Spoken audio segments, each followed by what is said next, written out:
Good Monday morning and welcome back to Morning Buzz. I'm Alex and I'm here with Jordan.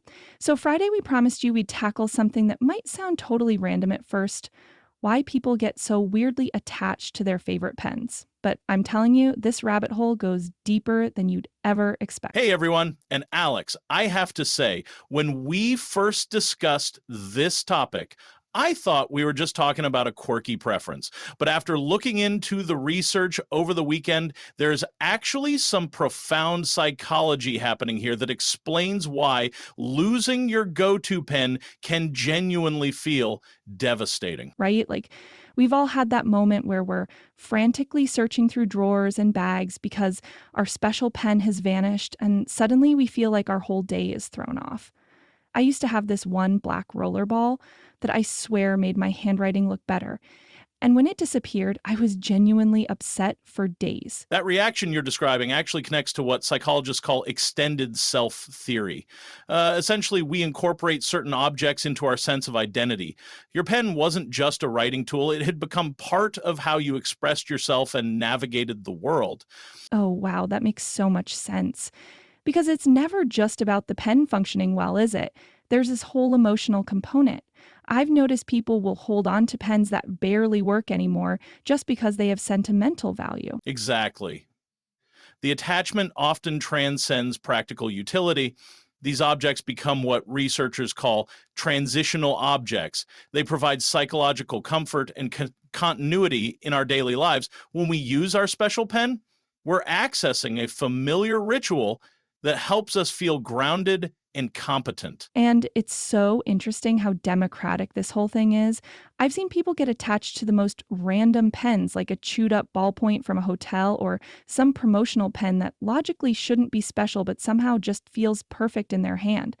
That randomness actually reinforces how personal these attachments are. It's rarely about brand or price point. Instead, it's about what psychologists call autobiographical memory. These objects become intertwined with specific moments, achievements, or periods in our lives. Which totally explains why borrowing someone's favorite pen feels like such a big deal. My friend gets genuinely protective of her lucky exam pen, and now I understand it's not just about the pen itself.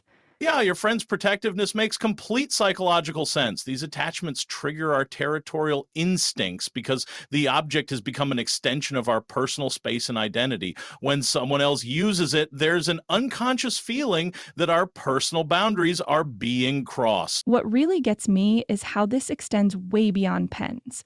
I know someone who has a lucky coffee mug, and another person who always wears the same bracelet during important meetings. We're all walking around with these little talismans that help us feel more confident. Those examples highlight something important about human psychology. In a world that often feels chaotic and unpredictable, these small object attachments give us a sense of control and continuity. They're like psychological anchors that help us maintain our identity across different situations. But here's what I'm curious about. When we inevitably lose these items because, let's face it, pens have a way of disappearing into the void, how do we cope with that sense of loss? The grief people feel is actually legitimate. Psychologists recognize this as a form of disenfranchised grief, mourning that society doesn't typically acknowledge as valid. People often feel embarrassed about being upset over just a pen, but the emotional response is completely normal. So, what can people do to protect themselves from that devastating feeling when their special pen goes missing? One strategy is what I call distributed attachment. Like, instead of investing all your emotional energy in one object, gradually build positive associations with multiple similar items. Some people buy several of the same pen model, creating a support network for their writing needs. That's brilliant, like having backup comfort objects. And I suppose it's also about recognizing that the confidence and capability we associate with these items actually comes from within us, not the object itself. Precisely. The pen doesn't actually make you write better or think more clearly. It just helps you access those abilities you already possess. Understanding that can help reduce the anxiety when your special item goes missing. This has been such an eye opening conversation. Who knew something as simple as pen preference could reveal so much about human psychology and our need for comfort and control? It really demonstrates how even our smallest daily rituals and preferences are connected to deeper psychological needs.